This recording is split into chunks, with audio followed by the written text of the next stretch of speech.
Welcome to our overview of developing an ecosystem of support for K-12 computer science teachers.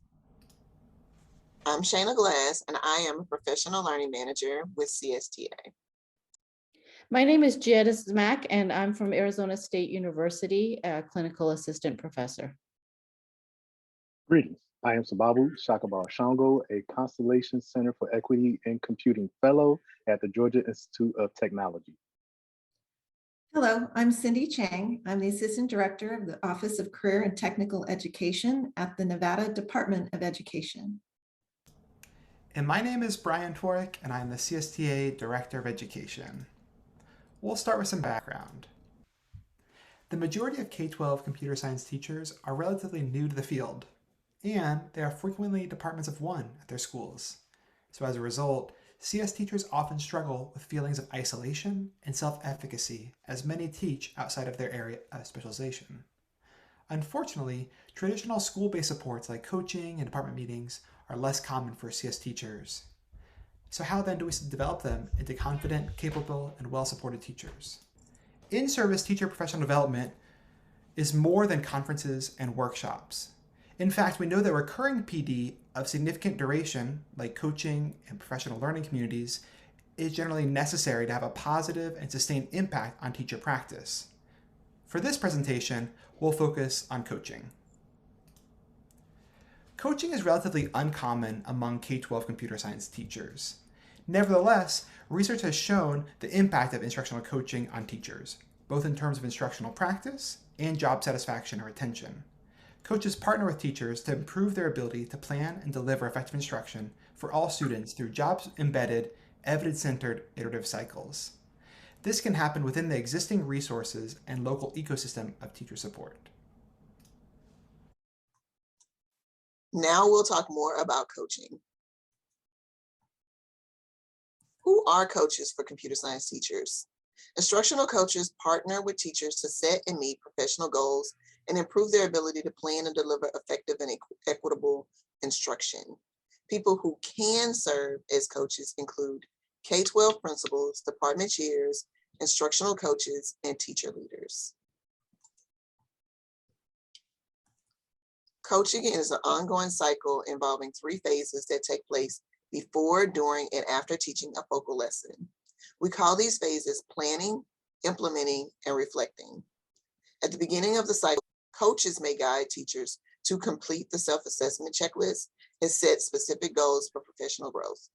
Before teaching, the teacher and coach plan for an instructional approach or strategy that the teacher will implement in a specific lesson or unit in the near future. The teacher then teaches the lesson using the planned instructional strategies. After teaching, coaches ask questions to unpack the lesson. They make connections, questions assumptions and habits, analyze evidence of student practice, and identify ways to address challenges. We developed a number of resources to support the coaches of K-12 CS teachers. They are aligned to the CSTA Standards for CS teachers, which explain what teachers need to know and do to be able to effectively and equitably teach computer science. These resources include a teacher self-reflection, prioritized learning goals, Coaching Toolkit, and the Instructional Practice Evidence Guide. Let's take a closer look at the Coaching Toolkit. The Coaching Toolkit explains and guides a 3-phase coaching cycle to support teacher reflection and growth before, during, and after teaching a lesson. We designed the toolkit to equip school or district personnel who support computer science teachers' instructional practice with tools that will help guide productive coaching cycles, strengthening instructional practice, and helping both teachers and students reach their full potential. The goal is to develop an ecosystem of support to nurture reflective practices when exchanging ideas about CS content or the CS classroom. CS teachers with varying backgrounds have diverse needs to be met through multiple cycles of personalized coaching. For example, some CS teachers may be at the initial stages of developing their CS content knowledge, but are experienced teachers. These teachers may need greater support and direction in developing their expertise with CS content. There are other CS teachers that may be new to teaching, but possess a high degree of CS content knowledge. These teachers may need more coaching in areas related to creating an optimal CS learning environment and implementing strategies related to equitable student engagement and participation. Those working with pre-service teachers who are embarking on student teaching experiences in CS classrooms may also find this to be a useful tool. Teachers and coaches may use the roadmap to guide goal setting. Given that coaching is a reflective and inquiry-based process, a key component of the CS Coaching Toolkit is a set of suggested questions to guide teacher reflection within each phase of the coaching cycle. The questions are differentiated by experience and align with those exemplified in the roadmap. Coaches may select questions based on the lesson objectives, and teachers' personalized professional learning goals aligned to specific CS teacher standards. Once the coaching cycle has begun using the coaching toolkit you just heard about, the opportunity arises to visit the classroom and observe the teaching and learning that is occurring. Our team has created a tool to support this very important stage in the cycle. This computer science instructional practice evidence guide is designed for observing and reflecting upon the quality of instructional practice as aligned to the standards for CS teachers. Teachers, coaches, and instructional leaders may use this tool to support the ongoing development of CS teachers through evidence-based, standards-aligned conversations about CS instruction. There are two versions of the evidence guide. One is organized by the 5 teacher standards, and the other version is organized by theme. On the left-hand side of the guide are the observable teacher actions that align to the standards. On the right side are the ideal student actions to watch for. The teacher and student actions noted define indicators of quality teaching and learning of K-12 computer science. When used collectively as a framework during observations, it can help coaches, administrators, and others guide future coaching conversations. They can also be used in a modular fashion to isolate specific areas of focus based on teachers' individualized development goals. Now we'll take a look at a coaching cycle in practice. For this case study, the teacher was an African-American male, an experienced teacher. However, he was new to teaching computer science. He taught at an inner city high school with a 99.8% minority student population. Enrolled in his CS course were 56% male and 44% female students.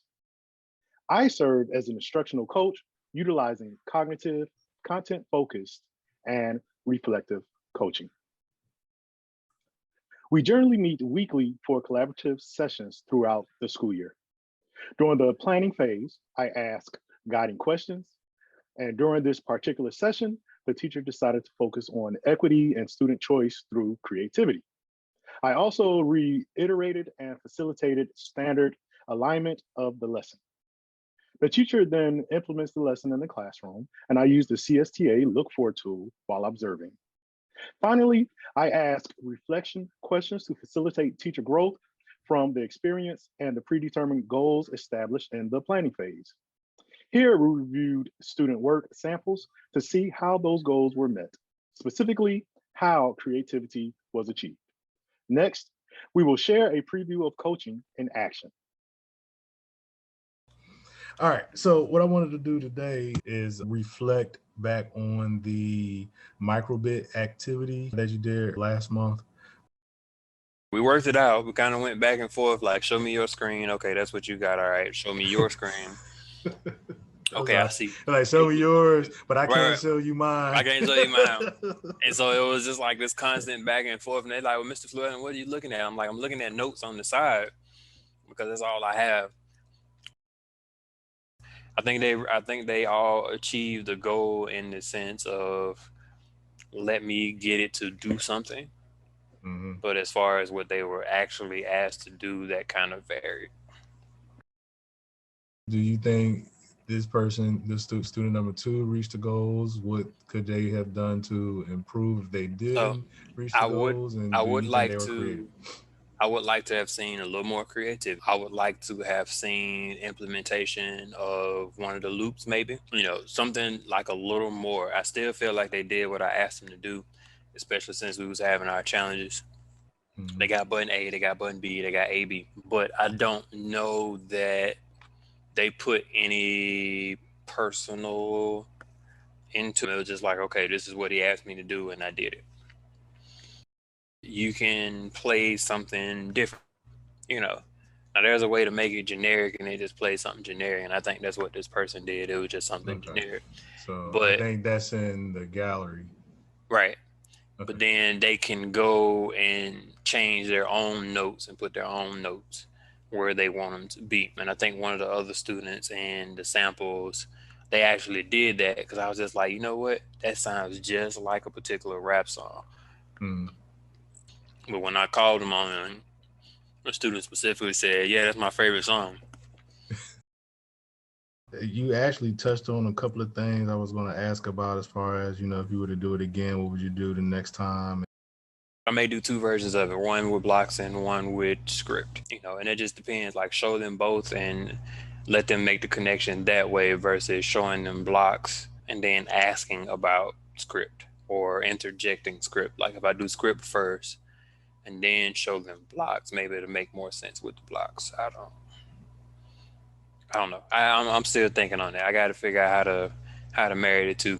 If we stick with blocks, then I would be looking for and assessing more so on functionality, because I guess with script I can see more of what they understand Mhm. and maybe where they went wrong, whereas with the blocks it's like either it works or it doesn't, and I don't think that it tells me a full clear picture of how much they understand.